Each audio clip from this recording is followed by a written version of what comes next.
یہ کون سی انسانیت ہے, یہ کون سے انسانی حقوق ہے؟ تو اس کی تو ترتیب بھی غلط ہے. اور اس کے پاس کون سا ہمارا مسئلہ حل ہوا ہے؟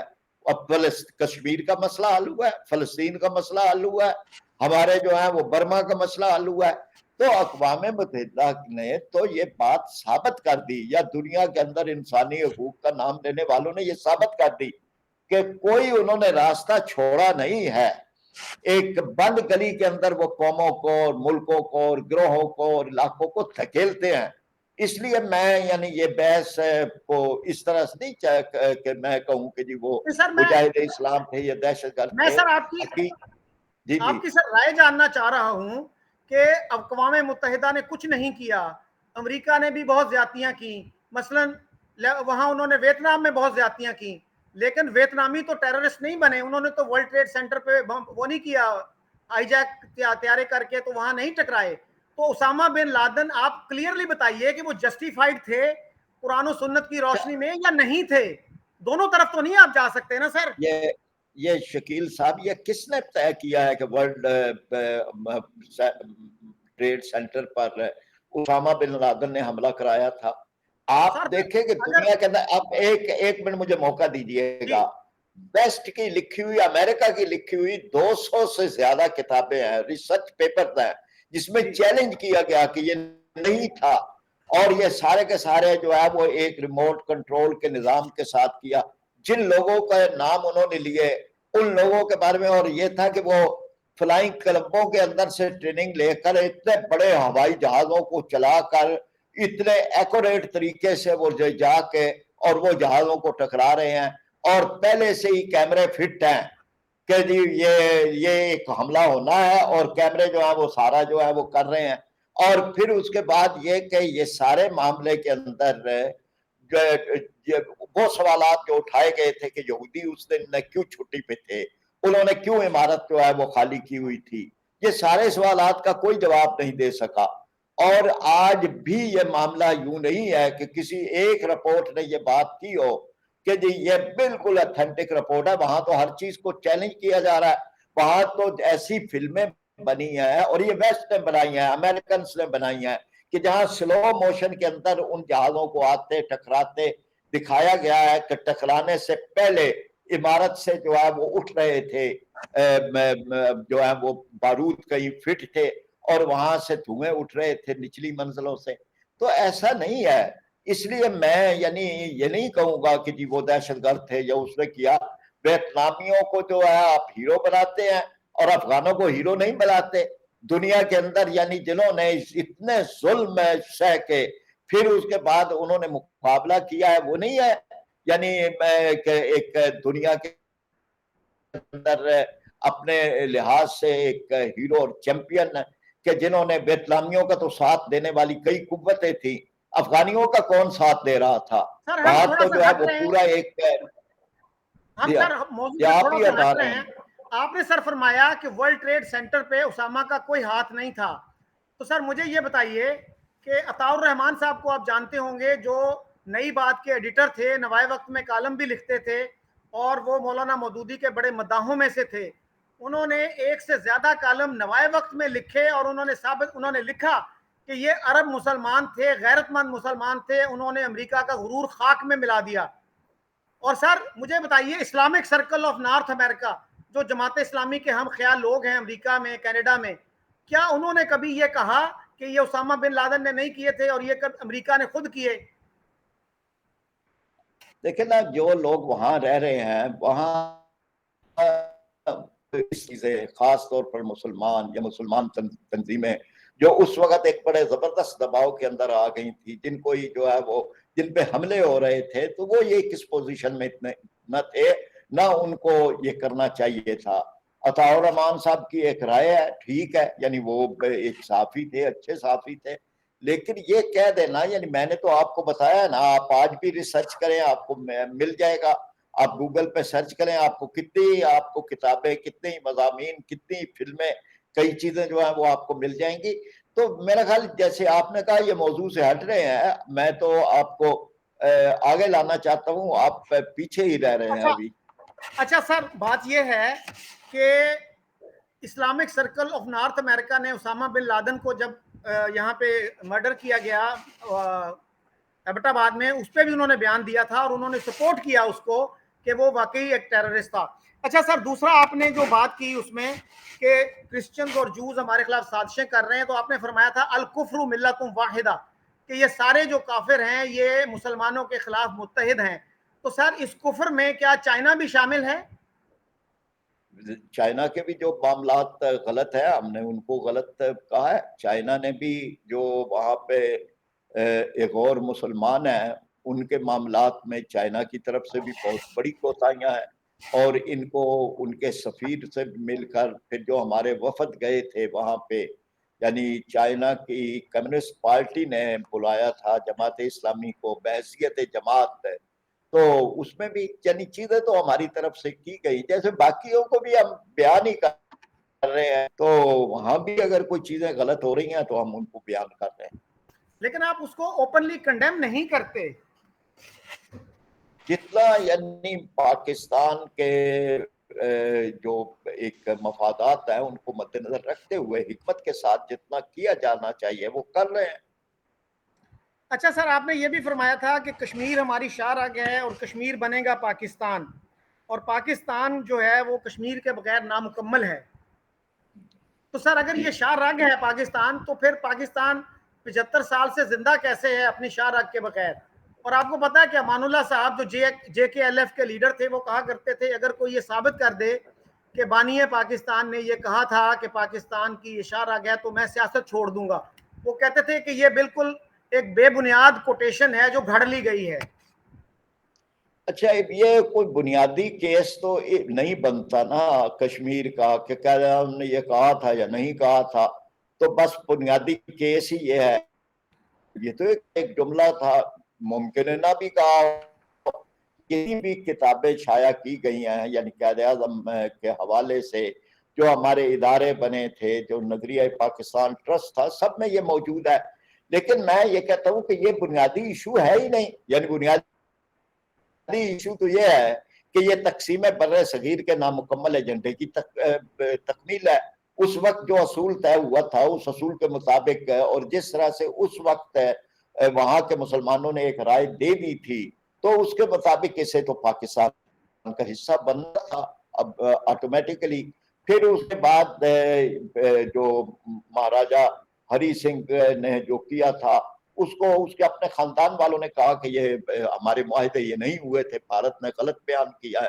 تو میں اسی طرح سے برطانوی جو ایک ایسٹر لیمپ تھے ان کی پوری ریسرچ ہے، مطلب ہمارا کیس قائد اعظم کے صرف ایک جملے سے نہیں چلتا۔ قائد اعظم نے جو کہا وہ ٹھیک ہے، اس لیے کہ سارے دریا وہاں سے بہ کے پاکستان آتے ہیں، کشمیر سے ہی آ رہے ہیں، اس لیے کہ پاکستان کے سارے راستے یعنی وہاں جو جاتے ہیں اور آتے ہیں وہ پاکستان سے ہیں۔ انڈیا کے ساتھ تو ایک ہی راستہ تھا، وہ پٹھان کوٹ کا، اسی کے لیے پٹھان کوٹ کا علاقہ جو ہے وہ بعد میں گرداسپور کے علاقے یہ انڈیا کو دیے گئے تاکہ اس کو کوئی ایک راستہ مل سکے، ورنہ کشمیر تک اس کا تو کوئی راستہ ہی نہیں تھا۔ تو شاہراگ اس معنی کے اندر بھی تھی کہ دریا بھی ادھر سے آتے ہیں، راستے بھی ادھر سے آتے جاتے ہیں، تو یہ اس معنی میں ہے۔ اور بہرحال ہے، یعنی ہم جسد ملت کا حصہ ہے، غلامی کے اندر ہوں تو قرآن پاک نے کہا ہے وَمَا لَكُمْ لَا تُقَاتِلُونَ فِي سَبِيلِ اللَّهِ، یعنی جو لوگ مستضعفین دنیا کے اندر پکارتے ہیں کہ جی ہمیں ان ظالم لوگوں کی بستی سے نکال، تو ان کی پکار کے مطابق یہ ہمارے اوپر لازم ہے کہ ہم ان کی مدد کریں۔ تو یہ تو ایک بالکل اس طرح سے ہے۔ امان اللہ صاحب کی کوئی رائے ہو، یعنی یہ بات کہ یہ کہا تھا یا نہیں کہا تھا، یہ بنیادی کیس ہے ہی نہیں۔ قائد اعظم کی زندگی کے اندر ہی جو کوشش ہو رہی تھی کہ کشمیر کو آزاد کروایا جائے، تو کشمیر کے جو آج آزاد علاقے ہیں وہ آزاد علاقے وہاں کے لوگوں نے اپنے جہاد کے ذریعے آزاد کروائے تھے، یہ کوئی اقوام متحدہ نے نہیں دیے تھے یا پاکستان نے سر میں عرض جی کروں، دیکھیے جوناگڑھ جو ہے، جوناگڑھ پہ تو پاکستان کا کوئی رائٹ نہیں تھا نا؟